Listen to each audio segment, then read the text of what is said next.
Seorang perempuan mengaku utusan malaikat memaksa bertamu ke salah satu rumah warga di Sepatan, Kabupaten Tangerang, Banten. Warga sempat mengira perempuan tersebut hendak menculik anak pemilik rumah.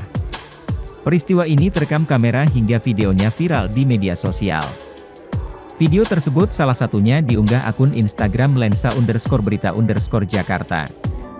Dalam keterangannya peristiwa itu disebut terjadi pada Senin, 23 Januari 2023, kemarin sekitar pukul 12 waktu Indonesia Barat. Terlihat kerumunan warga menyoraki perempuan tersebut saat diamankan oleh pihak kepolisian.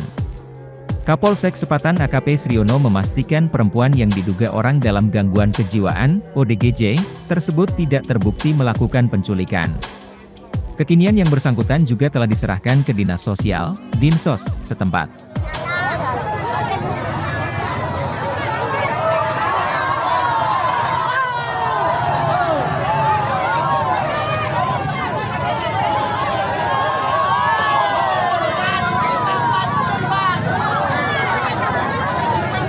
Terima kasih sudah nonton, jangan lupa like, subscribe, dan share ya!